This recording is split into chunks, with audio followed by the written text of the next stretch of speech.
अयोध्या में श्री राम जन्मभूमि पर supreme court द्वारा शनिवार को सुनाए गए फैसले से देश भर में खुशी का माहौल है। इसी श्रृंखला में आनंद वाटिका स्थित सनातन संस्कार धाम में हर्ष कार्यक्रम का आयोजन किया गया, जहां विभिन्न संगठनों के पदाधिकारी व विप्रजनों ने भगवान श्री राम परिवार के चित्रपट का पूजन करने के साथ ही मिष्ठान वितरण कर खुशी का इजहार किया। आज बड़े ही हर्ष का दिन है, कार्तिक मास है और शुक्ल पक्ष है। इसमें भगवान श्री राम जी का जो है राम मंदिर का जो निर्णय आया है, सभी सनातन धर्म कर्मी भक्तजनों को जो है बड़ा अपार हर्ष हो रहा है। और ये जो है निर्णय बिल्कुल सटीक आया है। उसमें मुस्लिमों के लिए भी 5 एकड़ ज़मीन इस राम जन्मभूमि के अलावा देने की भी बात जजमेंट में कही गई है। इसलिए जो है हिंदू मुस्लिम एकता का ये प्रतीक जो राम जन्मभूमि है, राम जन्मभूमि मंदिर उसी स्थान पर बनना चाहिए।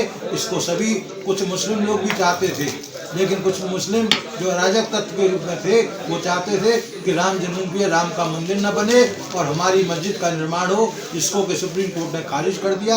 हाई कोर्ट ने जो जजमेंट दिया था उसमें जजमेंट में जो है उसको सुप्रीम कोर्ट ने न मानते हुए अपना ने जो निर्णय दिया है कि मुस्लिमों को राम जन्मभूमि के अलावा 5 एकड़ भूमि मस्जिद बनाने के लिए दे जाए और राम जन्मभूमि का जो क्षेत्र है वो भगवान श्री राम का मंदिर बनाने की केंद्र सरकार 3 महीने में कार्रवाई करे और राम मंदिर के लिए जो पत्थर तलाशे गए शीघ्र ही मुझे लगता है कि ये राम मंदिर का निर्माण होगा और सभी सनातन धर्म प्रेमियों की, भारतवासियों की और सब विदेशों में रहने वाले हमारे सभी सनातन धर्म प्रेमियों की ये विजय है। और हम चाहते हैं कि सभी जो है भगवान श्री राम की उपासना में लगे रहें, भगवान राम का संकीर्तन करते रहें और अयोध्या में आकर सभी भगवान श्री राम के दर्शन कर पुण्य के प्राप्त पूर्ण लाभ। आज बहुत ही हर्ष का दिवस है कि 400 वर्षों के इस विवादास्पद मुद्दे को हमारे माननीय जजों ने ऐसा सही निर्णय देकर के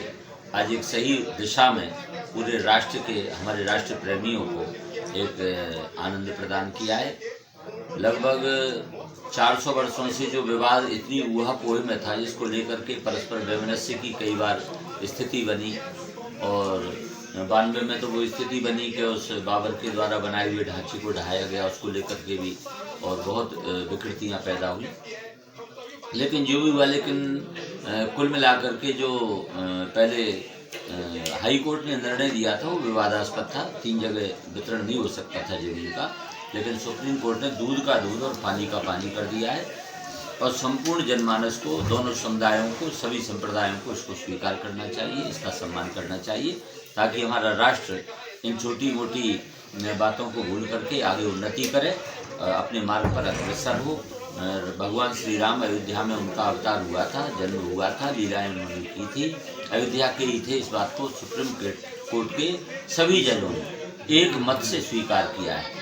तो ये संगच्छध्वम संवदध्वम संभो मनांसी जानताम देवा भागम यथा पूर्वे संजनानाम उपासते, ये एकमत होकर के जो उन्होंने निर्णय दिया है, इससे सारे विश्व में, राष्ट्र में भारत की जो शांति, मैत्री, सद्भावना की जो छवि है वो और ज़्यादा निखर करके आएगी और सभी हम इसका सम्मान करते हैं। सभी शांतिपूर्वक इसको स्वीकार करें और इसको आत्मसात करें। वहीं राम मंदिर पर आए ऐतिहासिक निर्णय पर डायनामाइट कांड हीरो के नाम से विख्यात सुरेश बघेल से बात की गई तो उन्होंने कहा कि न्यायपालिका सर्वोपरि है और उसके फैसले का सभी को सम्मान करते हुए आपसी सौहार्द बनाए रखना चाहिए। आज जो फैसला जो आया है अयोध्या में राम मंदिर का, और इस बात को लेकर मेरे हृदय में बेहद प्रसन्नता है, प्रसन्न है। मैं अपनी प्रशंसा शब्दों में नहीं व्यक्त कर पाऊँगा आपको। और जैसा कि 6 दिसंबर सन 1990 को अयोध्या विवादित ढांचे को गिराने के प्रयास में मेरी गिरफ्तारी हुई थी, उसके बाद में सरकार ने मुझको विस्फोटक पदार्थ अधिनियम की धारा 5 के अंतर्गत और 153 की धारा सांप्रदायिक सद्भाव की धारा के अंतर्गत जेल भेजा था। उसके बाद में जब मुझको बाहर निकलता हुआ देखा सरकार ने, तो मेरे ऊपर टेररिस्ट एक्ट लागू किया और राष्ट्रीय सुरक्षा कानून लगाया। 18 साल की लंबी मुकदमेबाजी होने के बाद में सन 2008 में मुझको 5 साल की सज़ा और 4000 जुर्माना की सज़ा जो है सुनाई गई। और ये एक बहुत लंबी लड़ाई मेरे जीवन की रही। इतने समय बाद जो परिणाम सामने आया है ये बेहद प्रशंसनीय है, बेहद सुख की अनुभूति दिलवाने वाला है।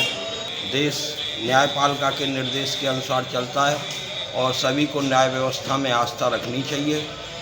और मंदिरों के हकों की लड़ाई तो मेरी ओर से जारी रहेगी। मैं मंदिरों का कोई मालिक नहीं हूँ, ना ही भगवान मेरी निजी कोई संपत्ति है।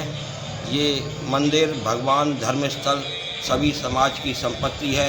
मैं ये चाहता हूँ कि इनको जो है लोग अपनी निजी संपत्ति और मालिकाना हक न बनाएं और सभी सौहार्द के लिए कार्य करें।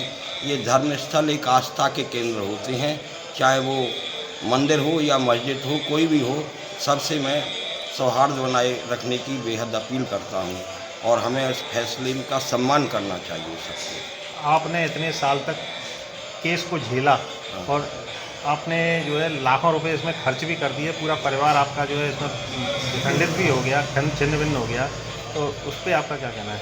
ऐसा है, सत्य के लिए तो बहुत परेशानियां उठानी पड़ती हैं। झूठ के माध्यम से हम कुछ समय के लिए अपनी आँखों को महसूस कर सकते हैं, लेकिन सत्य का मार्ग बहुत कठिन होता है और सत्य के मार्ग पर किया गया बलिदान थोड़े से सुख के लिए बहुत बड़ा माना जाता है। तो आपको जो है अभी सरकार की ओर से किसी तरह की कोई सहायता या कुछ सहायता भगवान करनी चाहिए, सरकारें सहायता के लिए नहीं होती हैं। और दूसरी बात, धर्म और राजनीति दोनों अलग अलग विषय हैं। मैं चाहता हूं कि लोगों को इस विषय पर, धार्मिक मुद्दों पर राजनीति नहीं करनी चाहिए।